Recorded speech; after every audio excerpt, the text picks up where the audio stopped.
Hello and welcome back to Suspended Fanimation. I'm your host, Dennis Patholkis, and it's time for the Peripheral Season 1, Episode 5, What About Bob? Welcome, everybody. Let me take care of some business first, and we'll get down to it. And clear my throat at the same time. Excuse me. Wow, you think I would have done that before I came on, but wasn't there before. So if you like what you see here, like, share, and subscribe. If you're still on the fence about subscribing, take a look at the video that pops up at the very end here. YouTube takes the algorithms of all the stuff you've been watching and tries to match it as best as possible to one of the videos in my vast video library and pops it up here just for you. And if you like what you see there, please hit that subscribe button down below there. And if you can, hit that like button, the share button as well. And if you want to know when I'm going to be on live again next, go over to suspendedfanimation.com. Take a look at the schedule I have there. It's mostly right. I also have all the links to my social media there and all the links to my pages. Also, I have all the, I've mapped out pretty much a lot of stuff that's coming out for the next, up until about April, somewhere around there of next year. So take a look at that there. And if you feel like gambling, you can hit that bell down below, and YouTube may or may not notify you when I come on live. So that's why also you want to go over to suspendedfanimation.com and take a look at the schedule there. All right, let's get to it, shall we? Spoiler alert, I am going to spoil the episode. If you have not seen the episode, go and watch it. Come on back. This will be a video. You can comment down below in the comment section. Giving you enough time to hit pause, all that kind of stuff. All right. So it's kind of funny. I was talking to a friend of mine about this show when I went and saw Black Panther 2. And I was saying, yeah, we're at episode 5 here. And I hadn't seen episode 5 yet when, of course, when I was seeing Black Panther 2, because that was on Thursday. And I said, yeah, if they don't really, we haven't really figured out what this show is about as of yet. And if they aren't going to tell us what it is that they're after, then what are we doing at this part in the show? And that's kind of what they did. They cheated just a little bit. They didn't tell us fully what this is. Excuse me. Wow. We do get a little bit of Alita and Grace. Grace showing Alita what's called the God font. And that was the thing that Flynn and Alita had gone down to, and Alita had pushed Flynn's peripheral's head up against the God font, and I guess copied some of it. We don't know for sure. Um, but what the God font allows PI to do is to take. They have something around 8,000 stubs, is what they said, and they are doing experiments. 8,000 experimental stubs, and in one of those stubs, or in a couple of those stubs, they are sending haptics through.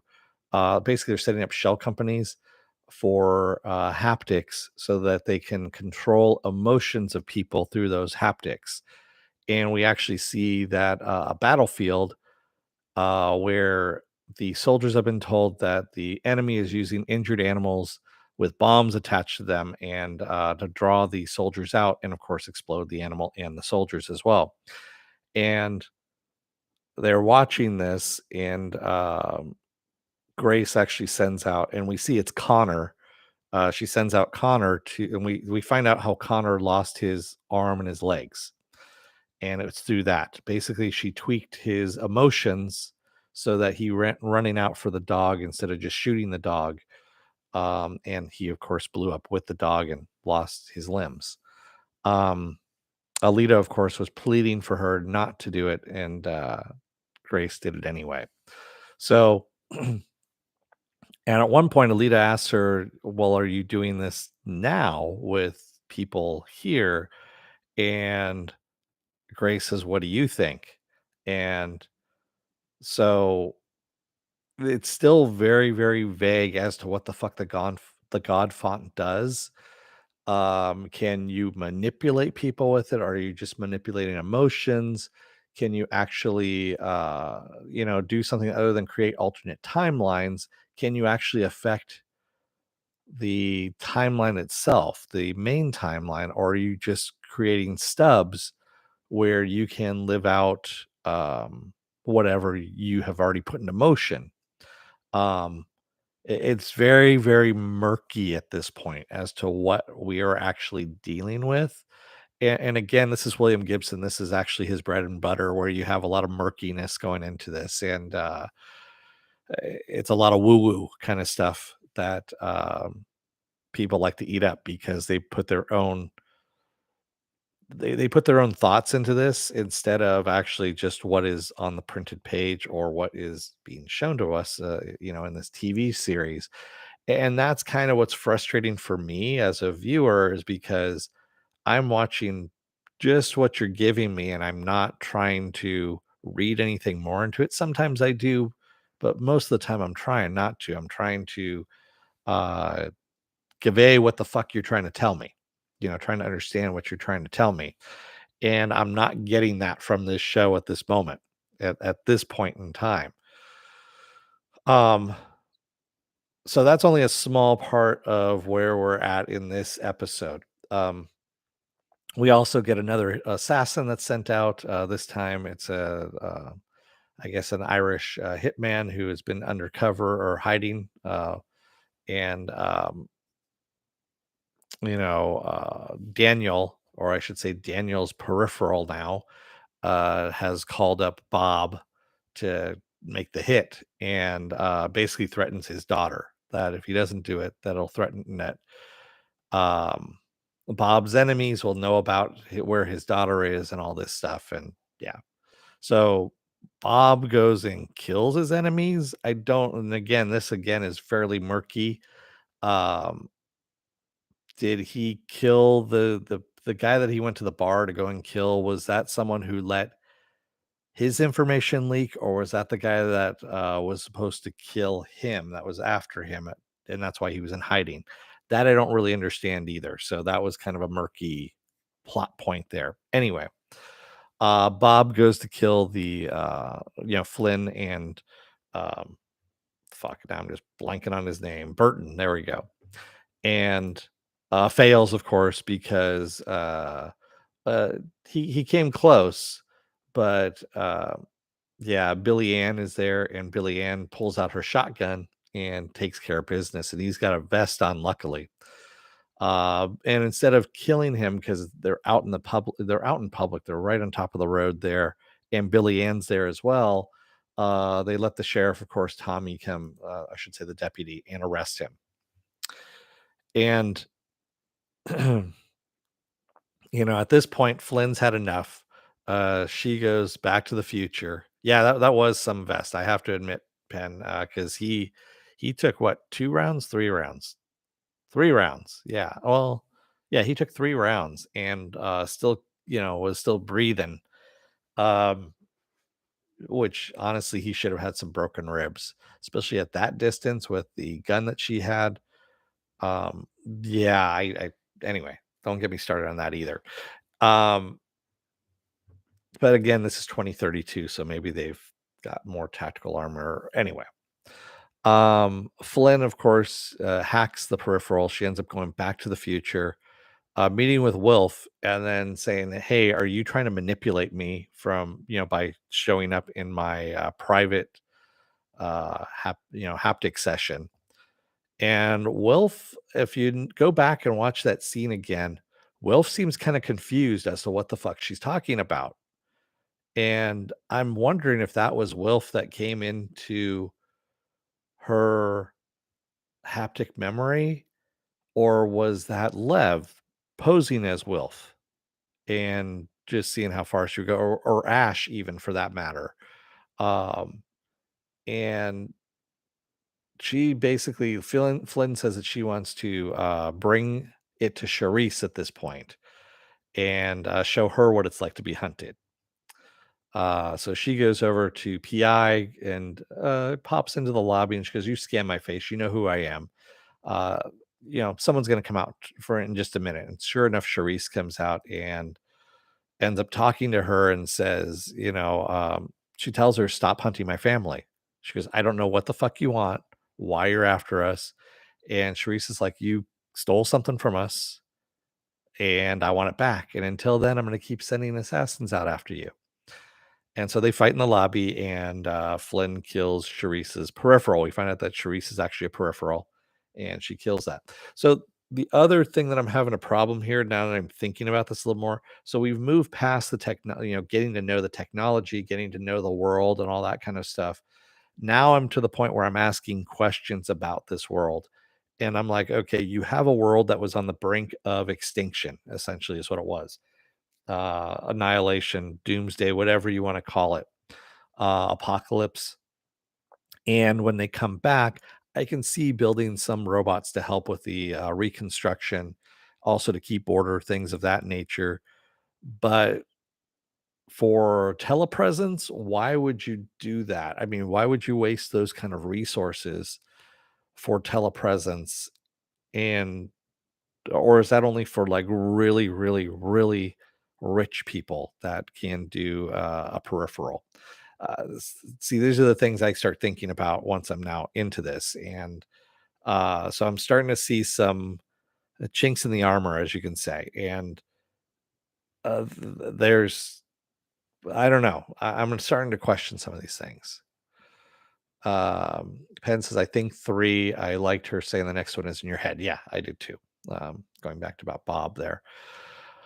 And speaking of Bob, Bob is in the backseat of the cruiser and trying to bribe Tommy, with the 2.5 million that he already has in his bank account, and they get rammed by an invisible car, and Bob gets dragged out of the car and driven away, and Tommy can only hear the car drive away. So, yeah, this is pretty much where we're at this point. Flynn has attacked Charisse, or at least her peripheral, letting her know that, fuck you, I'm coming for you. Um, Charisse has said, you've stolen something from us, and I'm not stopping until you give it back. We don't know what that is. Alita has disappeared, and I started thinking again about this. I'm like, okay, so she shoved Flynn's, peripheral's head up against the God font, copying some of it or maybe all of it. Maybe Alita has actually made her own God font, and now everyone is in a stub, and she is controlling all of them in this stub in her own experiment, or I don't know, which would be going down a deep rabbit hole at this point. And again, like I said, this is all really murky. It's very woo woo kind of stuff, and they need to tighten up what this shit is about. Otherwise, we're gonna have another Westworld on our hands. We're gonna have another season three Westworld on our hands, and people are going to kind of get pissed off by the end of the season. So they need to tighten up what this show is about. And yes, I know Alita West is, we're trying to find out where she is and also what she's stolen. But we also need to know what the fuck the God font is, really what it is, not just something that is manipulating people's emotions. I mean, um, that's where we're at with this. Yeah, with this series. I didn't think they were going to kill Tommy Penn just because that would bring more suspicion onto them, and also they would be hunted down. You kill a deputy, and people are going to start hunting you. Penn says, I was thinking that too. They're going to borderline Westworld. I hope they get on track. Yeah. Yeah, they really, really need to do something because, again, this is episode 5 out of, and I'm taking a look right now because I don't remember what I said before. Um, that's 5, that's 6, that's 7, 8. So we have 3 more episodes to go. Yeah. I love it. The next episode is called Fuck You and Eat Shit. So, yeah, that sounds like it's going to be fun.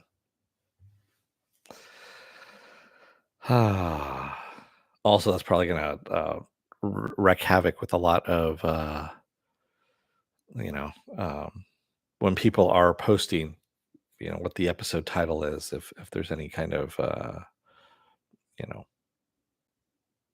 profanity uh, filters or anything like that.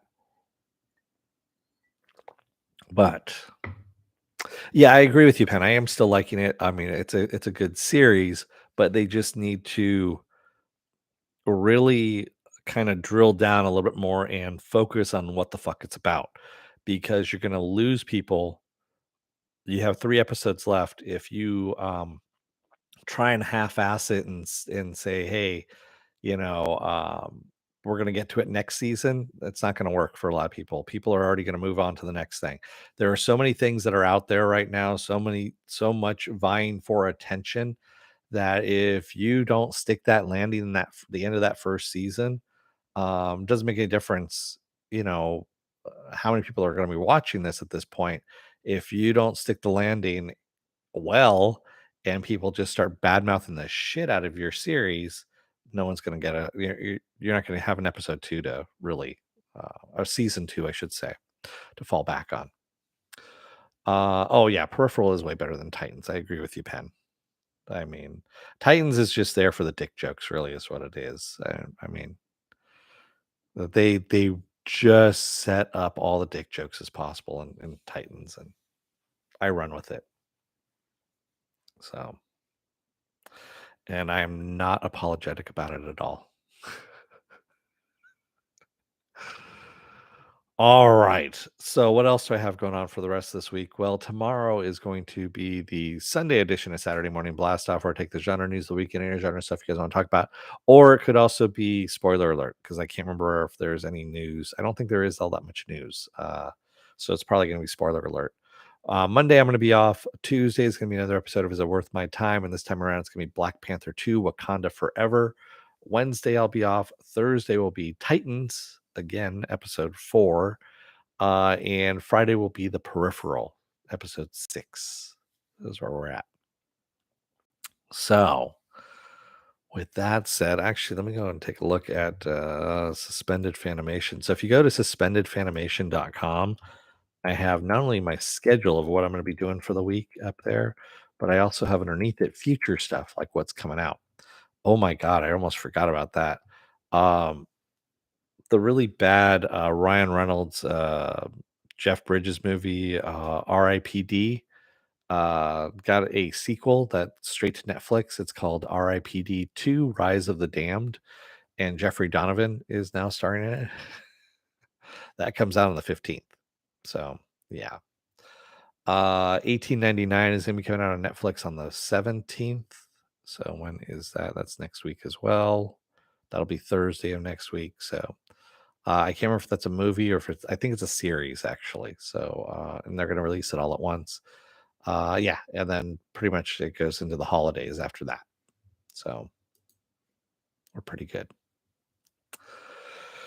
With that said, I'm going to let you guys go for the rest of the night. Thank you to everyone who joined me tonight in the chat. And thank you if you made it this far in the video. If you're still on the fence about subscribing and you know who you are out there, take a look at the video that pops up at the very end here. YouTube takes the algorithms of all the stuff you've been watching and tries to match it as best as possible to one of the videos in my vast video library and pops it up here just for you. And if you like what you see there, please hit that subscribe button down below there. And if you can, hit that like button and the share button as well. And if you want to know when I'm going to be on live again next, go over to suspendedfanimation.com. Take a look at the schedule I have up there. It changes every week. And also, I have all the links to my social media and all the links to my pages there as well, as I've just been saying for the last couple of times.